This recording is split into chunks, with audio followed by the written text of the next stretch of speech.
inclusion in the Life Design Lab, and have the awesome opportunity of leading a team that supports our first-gen limited income students in navigating career decisions and life decisions and all of those things. And Clifton, my fellow moderator, is on our team, and I will let him introduce himself. Hello, everyone. I am Clifton Shambry. I am a life design educator in the Life Design Lab. I work with our first-generation college students and limited income college students, and specifically working with diversity and inclusion and our homeless student affairs, diversity and inclusion folks. So multicultural affairs, women and gender resources, LGBTQ life, and religious and spiritual life. And so we are super excited to have, like Alayna said, our wonderful friends with us today. And we'll have them introduce themselves to you. And then we'll jump right in. Awesome. So I guess I'm next. We said we're going alphabetical order. So my name is Samantha DeWitt. Friends call me Sam, since we're amongst friends. Everybody can call me Sam today. I work in university relations within talent acquisition sector, a part of Chemours. So that's me in a nutshell. I know, Cliff, you just gave a really great explanation of what you do, but I guess I'll save all that for later for what I do.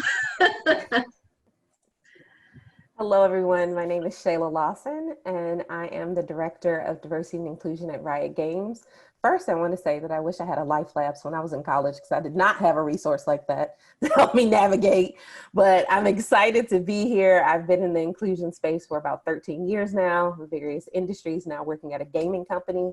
So I'm sure you'll have questions, and it is everything that you're thinking probably right now. So look forward to chatting with you guys. And Shaela forgot to mention her favorite credential, that she's one of my very best friends in the whole wide world. Right. That should have gone first, but that's okay. We'll let it go. That too. Also, as we have this conversation, we love to learn what you think about your experience in this conversation. So definitely share on social media using the hashtag NWWB. We'll be looking at that as well. And so you also have the chat.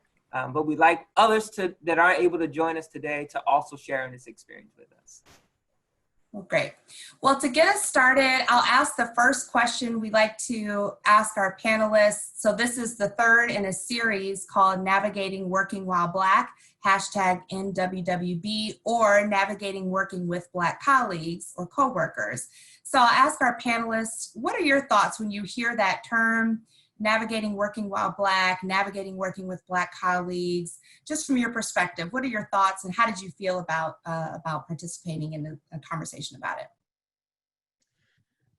I guess I can start, if that's okay, Shaela. I don't know, I don't want to overrun you. Okay, great. So, you know, when I hear the phrase navigating work while Black, honestly, my first impression, it makes me a little sad. Knowing that if you are African American, if you're Black American, there is a navigation that you have to kind of do within the workplace. So I think that's my first kind of initial reaction to it. I think it's also, for me, being a part of the talent culture space, it's a continuous reminder when I hear navigating work while Black of just my white privilege that I have to be continuously, cautiously, and actively aware of.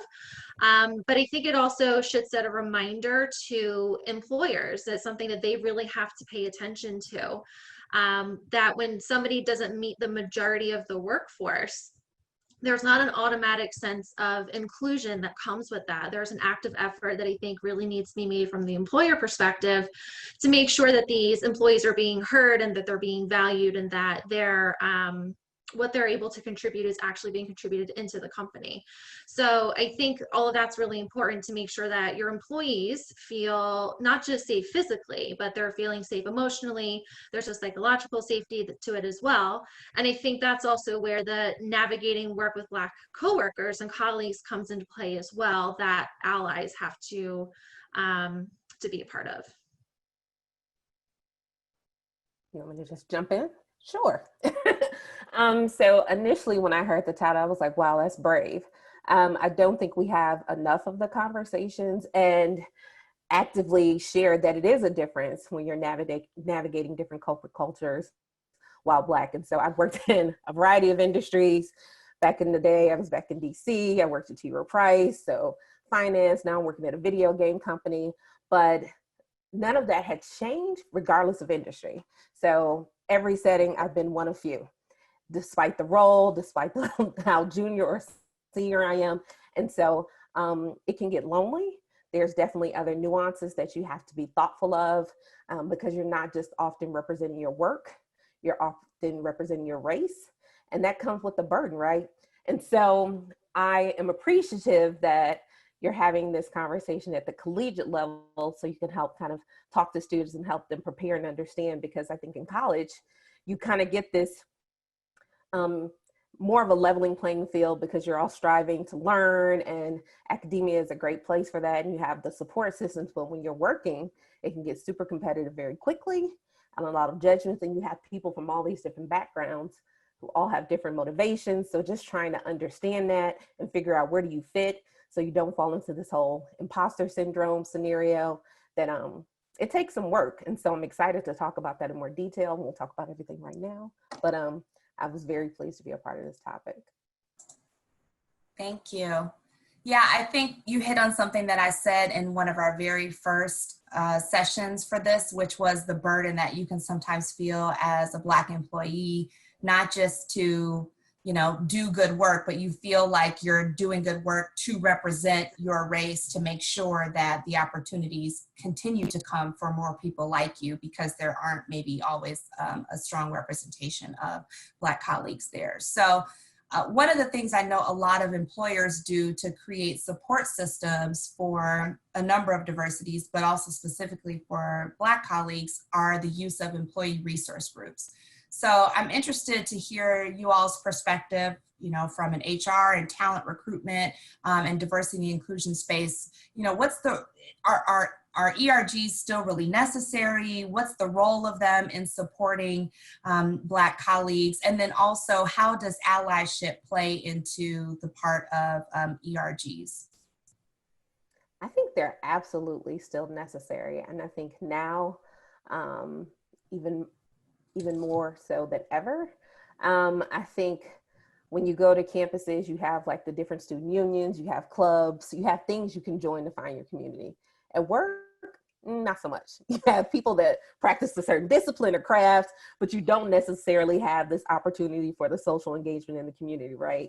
And so ERGs are able to kind of give you that component where you can find community and groups or different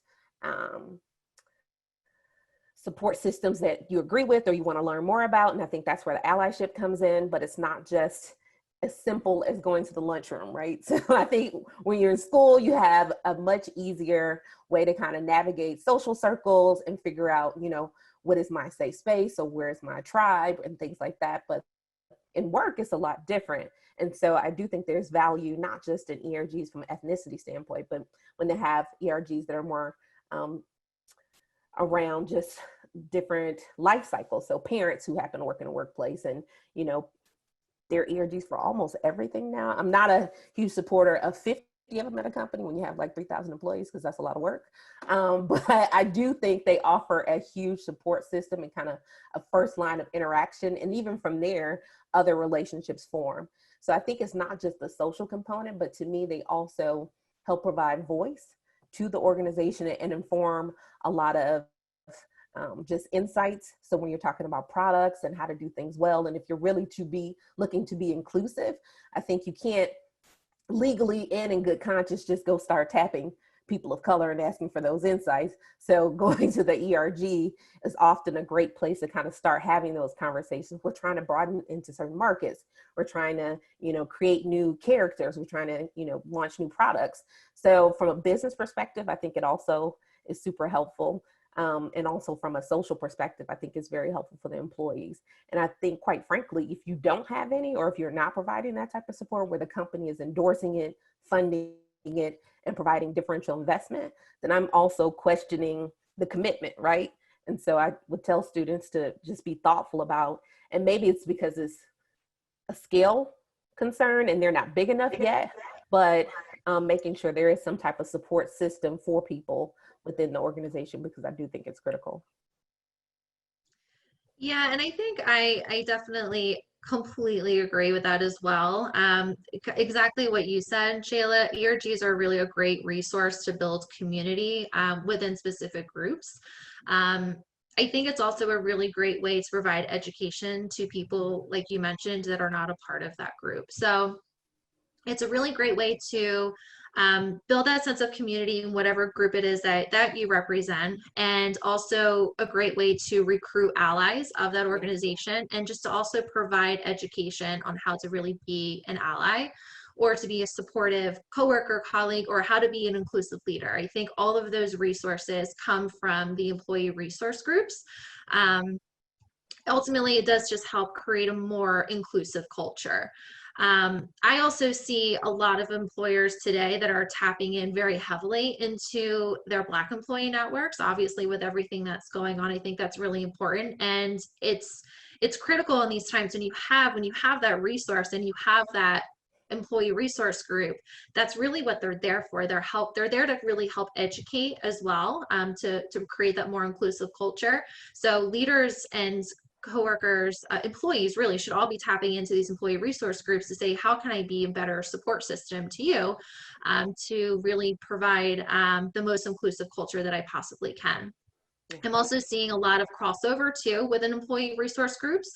So I know like LGBTQ employee resource groups are tapping into the Black employee networks, because I mean, that's also like another, we'll say like a niche group, as well as like women's networks into Black employee networks, because there tends to be a lot of crossover into other employee resource groups. And I think it's just kind of creating an even louder voice, if you will, on the importance of inclusion. And it's not like a one size fits all. Obviously, like diversity is really important. I mean, for all companies, I mean, we all have either clients or there's end consumers to our products and what it is that we create. And there are people of very different backgrounds, very different ways of growing up, and different skin colors and everything, that actually use the products that we make. So from a diversity perspective as well, I mean, there should be a really great representation of what our end consumers are. It's like, if we have our end consumers that are Black, I mean, these are people that are buying our products. It's like, we should be meeting the needs of those specific groups as well. And that's just one of the many kind of benefits of diversity, but also why employee resource groups are ultimately really important. It gives that perspective that you would never have, but also that sense of community for people that join. I know for me, for our interns that start, I always highly encourage all of them to sign up for every single ERG group, not just the ones that they represent, but at the very least, sign up for the ones that you do represent, to kind of help build that sense of community and also networking opportunities as well. Good point. You touched on not just the fact of having ERGs, but the commitment behind them, and how that demonstrates from the employer perspective how much they're really putting into it, and how they're really looking to support, their employees. One of the things that we wanted to pull this particular panel together for is because, from a student perspective, as our students go on to seek internship opportunities, they go on to seek full-time employment upon graduation, they're going to be really making some difficult decisions around where to work and where should they be making that first step or next step in their career. And then even for others on the call today who are not current students, but maybe looking to shift careers or shift employers at some point, you have to be thinking about your own values and how to make sure that those things are connected to the employer that you're working for. So that's a long way of asking, how would you suggest to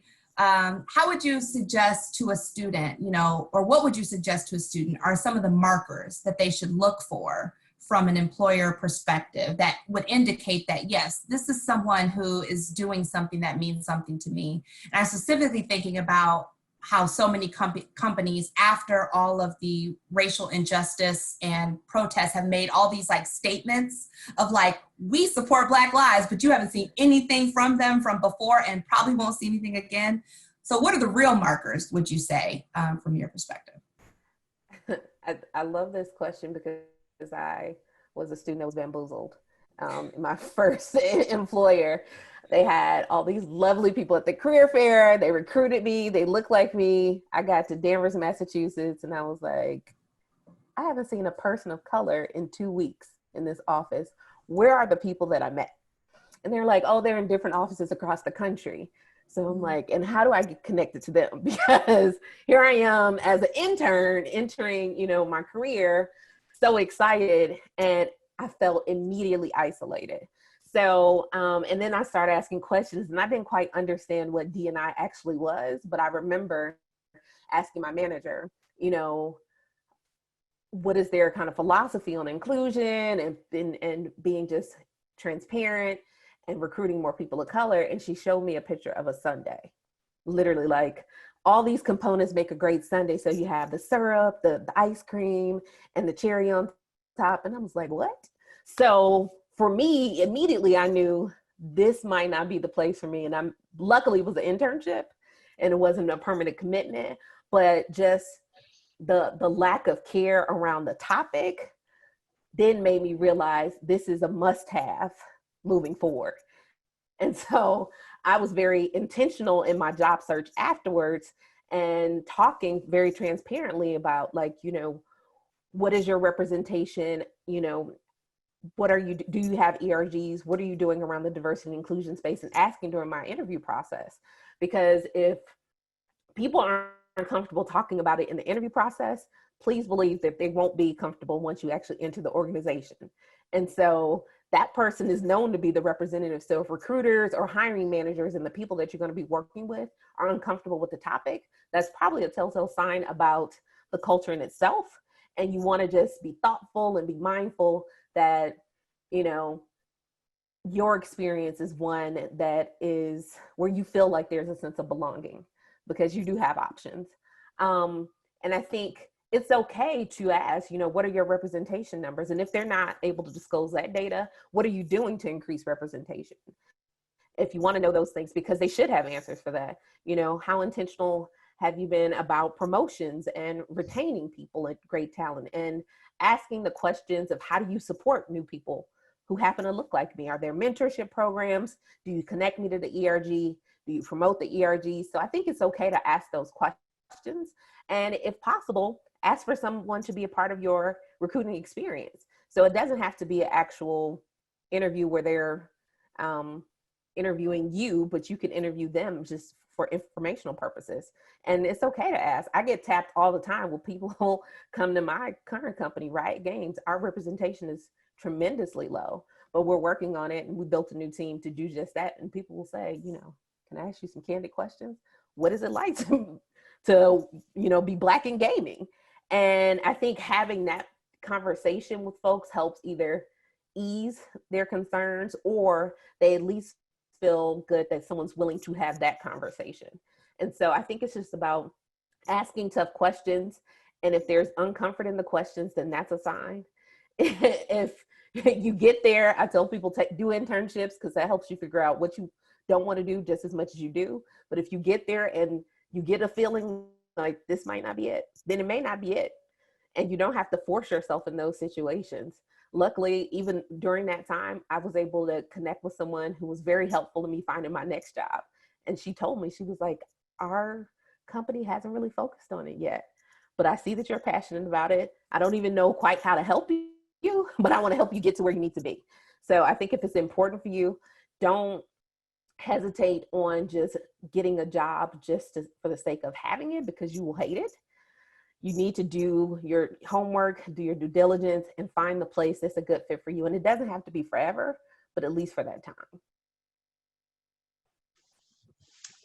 Yeah, and I agree. Sorry, I thought I was on mute for a second. I think those are all really, really good points. And I think definitely doing your research in a company it's always important when you're interviewing, to get to know who they are, what is it they do, but then also to really get an idea of if it's an environment that you would really thrive in. Because I see so many times where interns or just people who are really early in their career, they tend to just take the first job because they're so eager to start working. but then they will leave within the first 6 months because they made such a rash decision and it wasn't the right fit, it wasn't the right role, it wasn't the right culture. So doing that due diligence up front really sets you up for success and builds that really great foundation for you. But I think, I mean, to research them on the diversity piece, really take a look at their culture pages or their job or career sites to see if there's any mention of inclusion and diversity, and not just talking about it to say, yeah, no, we're really inclusive here and we love diversity, but what are the action items behind it? Are there any goals? Are there any like metrics of like where they are today and where they want to be and by what time and what are they doing to kind of help get there? I think that's really important. It's not just to see the words like inclusion and diversity or like, oh yes, we support Black Lives Matter. It's just like, what are you doing behind it to really show that type of support is really important. And definitely when you're interviewing, definitely like ask those questions. It is really important because ultimately, I mean, you're going to be, you're not just interviewing for a role, you're also interviewing your manager too, to see like, do I really want to work with you? Like, are you somebody that I'm really going to be comfortable with? Are you going to really look out for my best interests as well? So I think asking those questions, it's not too forceful. It's not too bold. It's important to really ask those really important questions. But even like taking a look at their testimonial pages, you know, like, are there testimonials by employees that are people of color? Is there diversity that you see within those testimonials? Where are their locations? You know, taking a look at where they're located, if it's at the site that you're going to be located at as well. But doing your due diligence and research is really important. Asking the important questions up front about the diversity metrics. I feel like most really great employers will publicly show kind of like where they are in those goals and, you know, how far they have to go, or if they're close to meeting those goals and the actions that they're putting behind it. But finding those action items, I think, is really important to show that employer's dedication around it, and not just, you know, like fluffy social media posts, but what are we actually kind of doing behind the scenes to make sure that we're reaching that inclusion goal as well as the diversity goal. I think that's awesome. I'm wondering a few things, but I'll focus on like what you both kind of touched on is like, what does it look like to see inclusive environments? Do you all, either one of you, have examples of how you've seen that and where you are currently or any of your previous places you worked where you're like, yes, this made me feel like this was a great place to be? That is a great question. I'm trying to think. I mean, I feel it within my own employer where there is definitely a really great sense of inclusion, and it's spoken about regularly. You know, it's not something that, oh, we said it once already, we don't need to say it again. I think I feel it every day. I think it's really behind a lot of the decisions that we make, and even just like how we target talent is a really great example. But I feel like there's a psychological safety piece to it that I feel when I'm in an inclusive environment. And I know the other employees feel it as well. So I think it's just the continuous communication and the dedication to it, and not kind of losing that momentum, to show that, hey, we're your leaders and we support you, and we have a goal of inclusion, we have a goal of diversity, but also leaders who actually get asked those really tough questions of, why am I not seeing a person of color at this location that I work? And then them actually doing something about it, like holding meetings with, you know, HR leaders to say, like, why is it? Like, why don't we see that type of diversity here? I think those are all really great indications of having that inclusive environment, is having leadership really back up what it is that they say and just keep that kind of continuous communication around it. I would agree with Sam. I think it's not just on the chief diversity officer or the CEO. So my goal is to always hear from business leaders. So what are your thoughts when you usually have the largest P&L, you have the largest workforce? I want to hear those people talking about it just as much as I hear the CDO talking about it. That is their role. And the CEO, that is your role. But the business leaders, where a lot of the decisions are made, I want to know that they're comfortable having those conversations. They're, you know, being thoughtful. I want to see, is there representation on our board? Is there representation in leadership? And if not, what is the plans for that? So do you have running rules? Are you, being thoughtful about getting to those aspirations if they're not quite goals just yet? And so I think it's, where is the accountability for leadership? Because I think they really set the tone of the rest of the organization. And so it's exactly what Sam said, but making sure that it permeates past the highest level of the organization and kind of goes to the leaders who are actually engaging with the workforce and doing kind of the day-to-day governance. Mm-hmm.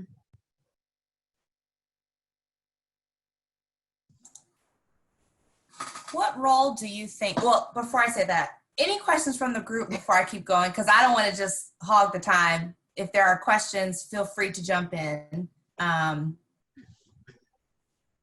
Or while you gather your questions, I'll say a question and then you can type it in the box, or you can unmute yourself and say, oh, good, there's a question.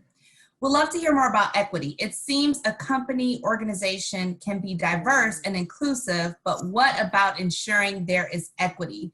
Tracy, who just asked this question, you probably are in my head because I was literally going in that direction. This always seems to happen when we have these discussions, that there's always like a little lead in. So this is perfect. Equity. How do we achieve it, and what role does the company have in ensuring that that's happening? It's absolutely critical.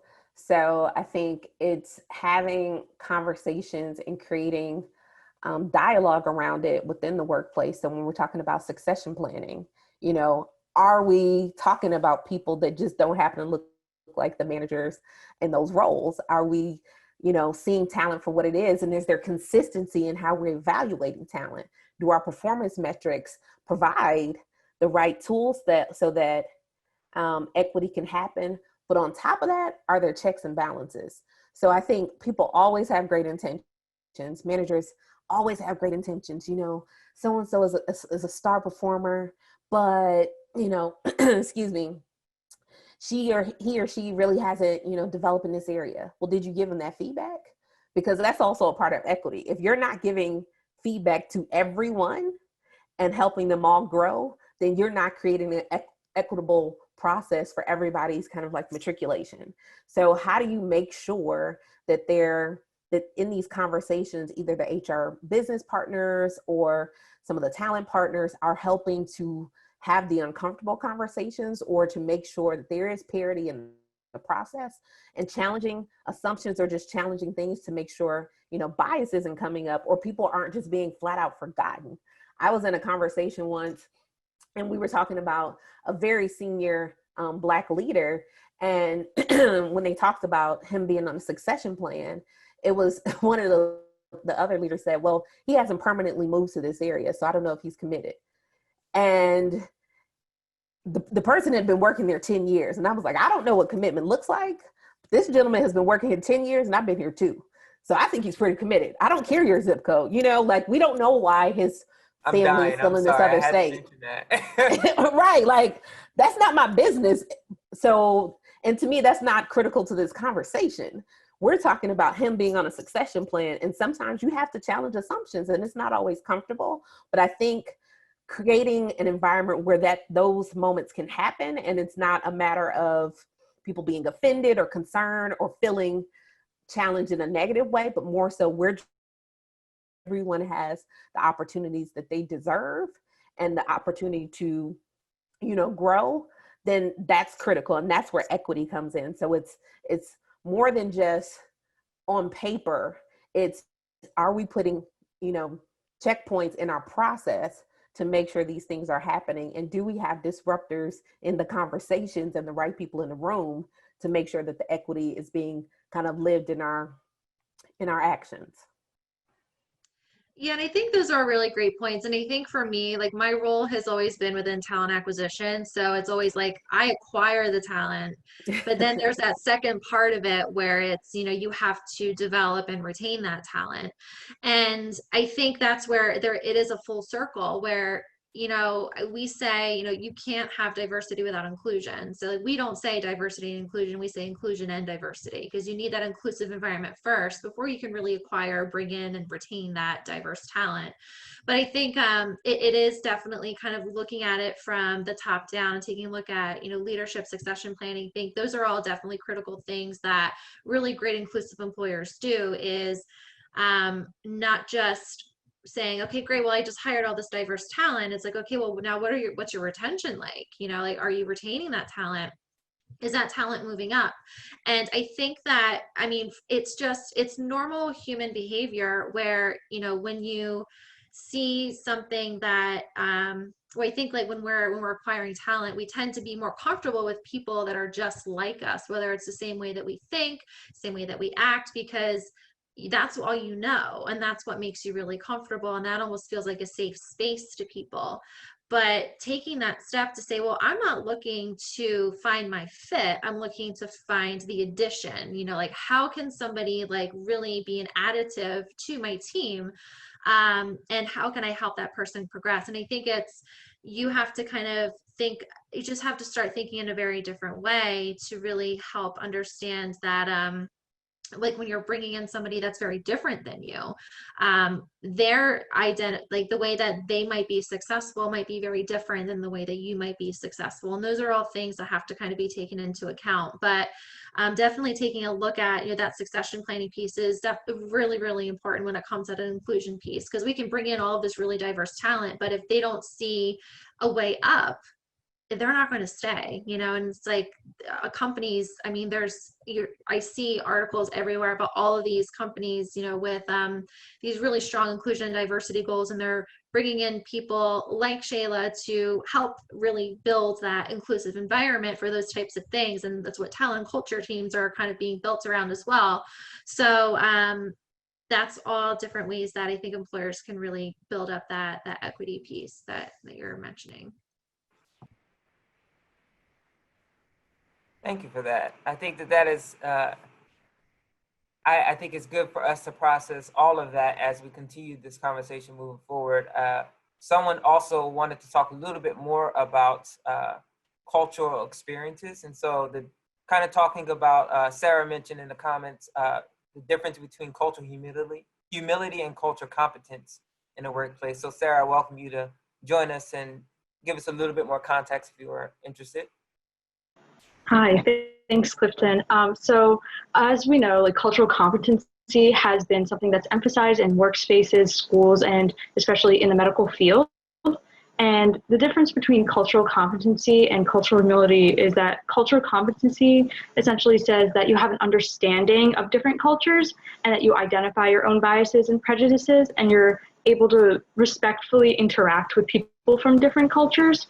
But cultural humility has a more of a focus on a lifelong commitment to learning and questioning your own biases and actively working to redistribute power and advocate for historically marginalized communities. So cultural humility is something that should be more brought to the forefront, because we are going to be holding systems accountable and continuously gaining knowledge and questioning our prejudices while advocating for equity. If anybody has questions about that. I hope I explained that correctly. Yeah, I mean, I think, I just think from my own perspective, you know, I mean, there is a difference between, I think, definitely being like a manager versus a leader. And when you're a leader, you should be an inclusive leader. Otherwise, you're really not a leader. And I think with that piece, there has to be a lot of self-awareness. And you have to really acknowledge that the fact that you are a human being and that there is a bias that you're just naturally kind of, that you naturally have. And that tends to kind of, it's really influenced by your environment. It's influenced by how you grow up, where you grow up, you know, your family, and you kind of start developing your own bias just from your own experiences and from your own environment. And I think it's really important to always kind of keep that in check. And I don't know if I might have not have heard a specific question, so I apologize if I'm not really answering it, or if it was just more of a comment. But I know for me, when I first, I just remember, like, when I first started in my current employer, I was talking to another employee about unconscious bias, and this was like my second day, and because it's like, it's something, being in talent acquisition and HR is something I'm just really familiar with, where I admitted, it's like, you know, when I'm reviewing resumes, sometimes I have to check my bias, where it's like, if I see a name, I might make an assumption, and I might say, oh, you know what, this might be an unconscious bias that's surfacing. Like, if this name was like John Smith, like, would I still feel some kind of way about this resume? And if the answer is no, if it was John Smith, then I would absolutely move forward. It's like, okay, well then that's my bias that's coming up for whatever reason, so I need to move past that. So I think there's other ways, other situations that kind of come up in work and really every day in life, and it's like, you have to be consistently, actively checking in to make sure that there is none of that when that bias comes up, that you're checking it and recognizing that, you know, you are human, that there's a reason maybe that there's a bias coming up, but being aware of it. And I think people get really scared when they say, it's like, oh yes, I'm admitting that this might be unconscious bias, that you're sexist or that you're racist. It's like, no, like, that's different. It's an unconscious bias. Just make sure you keep it in check so that you don't make a biased decision. And I think that's where having a really great support system as well from the talent and culture team, for example, and making sure you're working with leaders to kind of keep them on that right track. But there is an emotional intelligence piece that kind of comes with that as well, because that's ultimately how you create that really safe environment, and having those open conversations as well, and just keeping yourself in check a lot of the times too, so that you're not making any biased decisions. If I don't know if that added any value to the conversation, but that's my comment. I think it did, and actually part of what Sarah said made me think of kind of a piece of that question. So obviously, all of, you know, as an employee, you're an employee, but you also have your personal life. And in your personal life, how you are may not be the most, you know, not me, but people may not be the best. They may not show up the best for humanity. I'm speaking of all these videos we've seen of, like, people have gone viral for acting very inappropriately in terms of, you know, racism, yelling, just disgusting language, and, you know, handling themselves in terrible manners, which they are clearly not demonstrating the cultural humility or competency. And so as a result, we see that they are losing their jobs and all of that type of stuff. Would be interested to know, though, what's the employer's perspective of, you know, taking a hand in that? How do you make sure that you are doing training or things during, you know, ERGs are one thing, but like doing actual competency training and teaching and bias training, you know, Sam, to some of the things that you talked about, so that you hopefully are making for better employees at the workplace, but even in their own day-to-day lives, so that they're not going viral for the worst stuff. I can definitely take this one. So I think it's a couple things. So I often tell people, I can't always change your beliefs, but I can definitely change your behaviors in the workplace. So what you go home and do, I can't always require that you shift, but at least while you're here working at X place, I'm going to make sure that your behaviors match those of the philosophy and values of this organization. Because in that case, if you're not, then you're challenging who we say we are. And that's a different conversation. But I think even within that, it's important to temperature check when they come in. And this is something that we're, you know, going through as an organization. What questions should we be asking during the hiring process? How should we be training managers? Because we're going through a whole new retraining of managers, because we had some great people who are great individual contributors who got promoted and now manage people, but they weren't always prepared to be people managers. And different behaviors come out, and different biases, or just a lack of us providing them the tools, can cause, you know, a lifetime of impact. So it's important that you take the time and assume nothing when it comes to managers. Even if people be like, oh, I got this training at my previous company, that's cool. You should be ahead of the curve, but you'll take it again. And it's having those conversations, making sure people have their appropriate training, putting practices in place to let people know that it's not okay to, you know, demonstrate bad behaviors or things that will create an unsafe or uncomfortable environment for the employees. So, and that's coming from the practice of when you're sitting around talking around candidates to when you're evaluating your team or working with clients. Unfortunately, we had someone recently who posted some things that got real ugly, went viral, all that jazz. I'm not going to name any names, but as an organization, it wasn't necessarily about, oh, we're policing someone's personal social media. It was some certain language in the post that implicated that they were comfortable and okay with causing harm, right? And so even with that, I can't necessarily do anything about you having hate in your heart, but if you're portraying any type of harm, now employees are concerned because they don't want to work for you. You have teammates that are concerned because they feel like they can't interact with you, and it becomes problematic. And so it's not easy decisions to make. And that's why having a leadership team who's on one accord, who's had, you know, are willing to have those tough conversations to say, how do we evaluate these circumstances?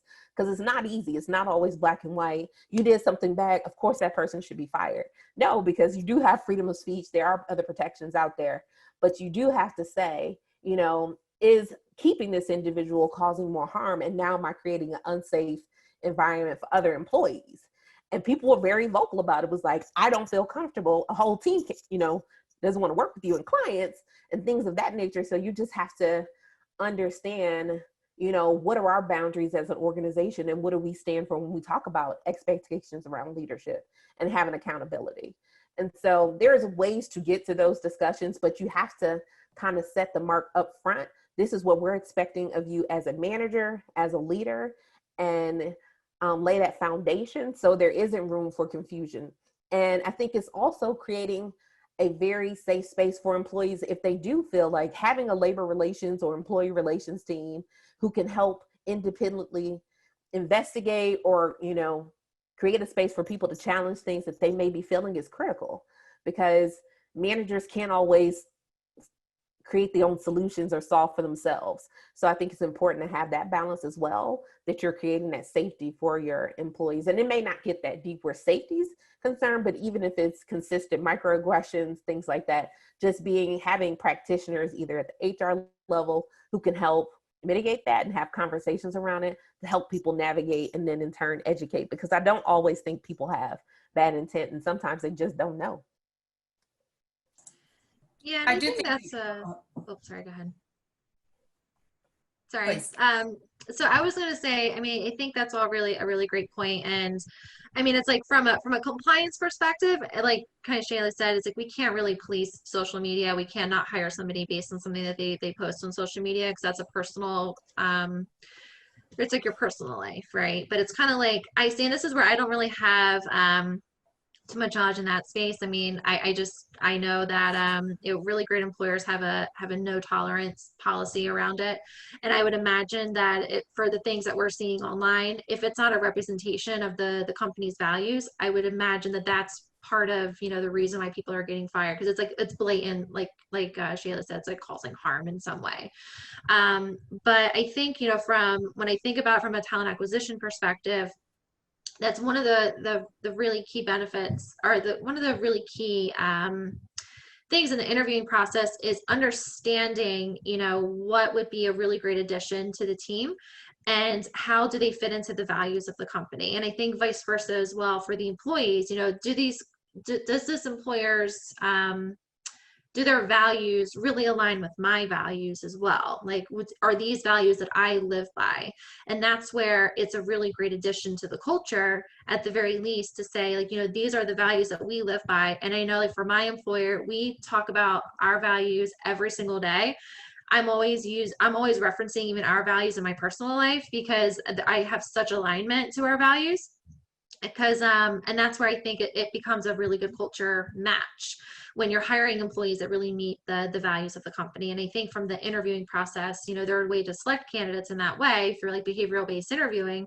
But ultimately, I think that is why it's really important to assess employees in a way that they're adding to the culture, they're adding value to it, but they're also aligning to the values of the employer as well, for those reasons. Yeah, what I was just going to say before, and thanks for sharing that, Sam, is yes, I think the values are key. And also, even if it's not physical safety, I think there is an important, it's important for the employer to recognize that they do need to, in the workspace, support the emotional and mental safety of their employees. And so if you are bringing knowingly someone into the space who's been out, and sharing these very negative, hateful views about other types of people, whatever the identity is, and then you bring them into your workspace and they're meant to work with those folks. Yes, I may not think they're going to come and physically harm me, but how can I really go through my day and work closely with this person and feel that I'm supported, knowing that this person has, these very hateful pieces that they're, going out and doing on their own time, even though it is on their own time. So I do think it's, it's definitely important. Yes, you can't police it, but if those are clear things that are happening, I think it's a challenge, and other employees might begin to wonder what is the support for me. There was a question that came up. I want to make sure to address it around imposter syndrome. Shaela, you had mentioned it earlier, and the specifically is if you are one of, or if you are only one of, or there are few of a particular intersectional identity, and it's an entry-level position. How might you deal with imposter syndrome, in that space? And do either of you at your organizations do things to help your employees navigate that imposter syndrome? Yes, I think it's become a very common term in the last few years. And I think it's probably existed much longer, but it was probably just like fake it till you make it. But I think with imposter syndrome, don't doubt your destiny. Like, I think despite the job you actually get, you're not ever 100% ready, qualified, and will know all the nuances of that role prior to like starting in it. I'll say for me, I went from financial services to tech and then into gaming. I have not worked in tech.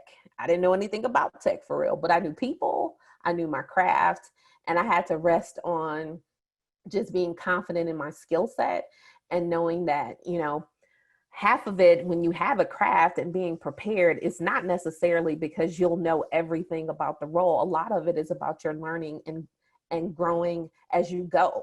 And so I tell people all the time, like, yes, imposter syndrome happens and it is very relevant, but you also have to have confidence in your abilities and that you've convinced somebody to give you the role. So whether that's a hiring manager or a panel of people or a whole process of experts.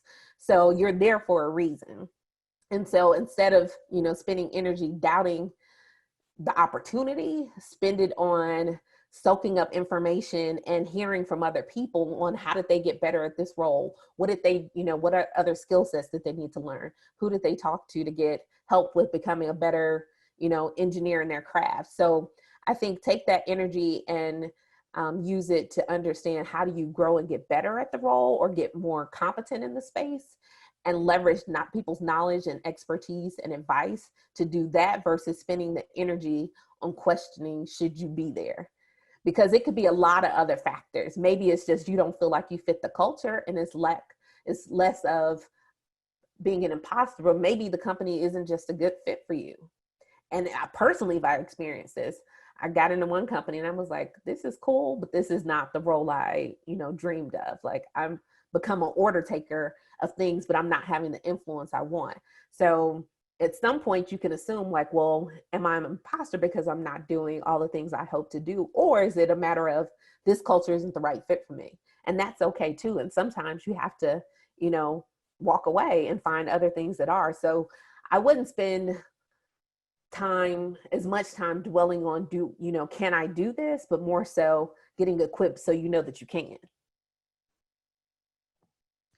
I think that those are all really great points. And I see it a lot in people who are really early in their career who have so much of that imposter syndrome. And I think like all of us, right, we probably don't realize how great we are at our jobs, or how great we are at a certain skill set. Like we're always our worst kind of critic. And I think what employers do to kind of help support that, I know some employers have like a more defined like mentoring program. Mm-hmm. And I know like that's something that my employer has as well, is that we have like an actual mentoring program for anybody of the company that can join, where you have these regular mentoring sessions and you have to kind of do a self-check to say, these are the things that I think I really need help on. And finding that mentor to kind of help you through whatever it is that you kind of need a little bit more guidance from. But I think also becoming I don't want to say a master of your craft, but being well versed enough in it so that you don't think that you're not doing a great job. It's like, well, listen, like I know this stuff, so I know that I'm good at it. But ultimately too, I face imposter syndrome as well, and I'm 9 years into my career of talent acquisition, and I still sometimes second guess a lot of myself. I posted something on LinkedIn recently because for my current job, this was honestly like my dream job since I started talent acquisition. I was always told I wouldn't get it because that's just not the path that my career went. And I believed that. And then when I applied to this role, I was like, you know what, I'm just going to apply to it. And I almost even considered just canceling my interview because I didn't want to waste anyone's time, because I just didn't think I'd be a good fit for it.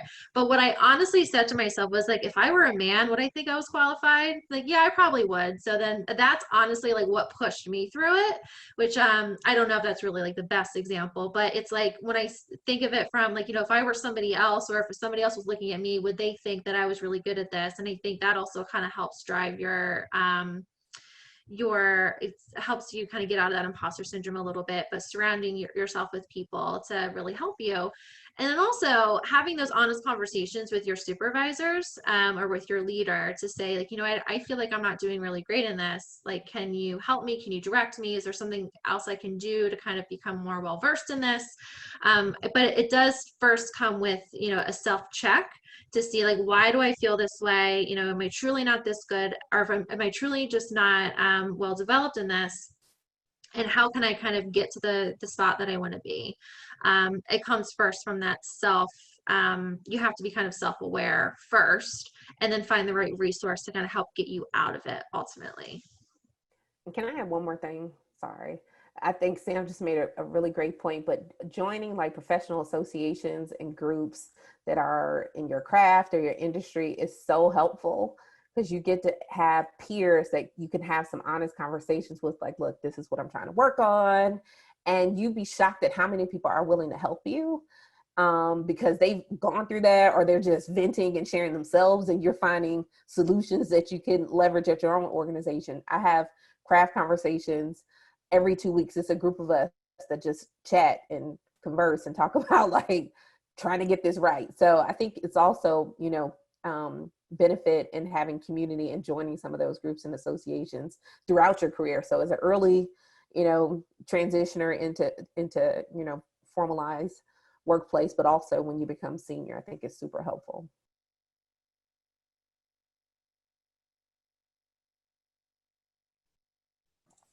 Well, we are right at 12:58. I want to be mindful of time. I want to thank our panelists for their time today. I'm going to ask for a closing thought from each of you on the fly. What's one thing you would like to see happen for the workspace, whether it's your employer or other employers, that would indicate a more supportive environment for Black coworkers, colleagues, and other identities as well?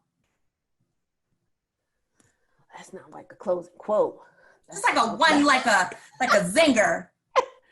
I think the whole sense of the sense of belonging piece is real. So I think we're getting the people in. For us, is building a lot of awareness, because people of color have not thought about gaming as a career choice, but once they get there, that they feel like there's a sense of belonging. I think that will be like almost utopia, and feel like they really can have impact. So that inclusion piece is cool, the equity piece is great, but also like, I belong here.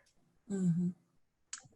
I think what I would love to see every single employer at least recognize is that there is like bias is real, and like I kind of mentioned earlier in my my earlier thoughts, is when people don't meet the majority, there's not an automatic sense of inclusion, and it's an employer's responsibility to create that inclusive environment. I think when employers kind of recognize that, it helps set the tone for more inclusion for all employees. And I think that is always a really great first step, is just recognizing that that is actually what's happening, and it is a very real thing. And then there is an effort that needs to be made to make sure that every employee feels supported and welcomed in their environment. Awesome. Well, thank you. Clifton, any closing words for the group? Thank you all so much. We really appreciate you all sharing this time with us. If you all could share at least one thing using the hashtag NWWB that you got out of today's session, we'll be taking a look at that. And as soon as we have the recording from today's session, I'll be able to send everyone who attended today all 3 of the videos. So from our first session, our second session, and this session. So you all should be hearing from me within a week or so. All right. Thank you all. Thank you.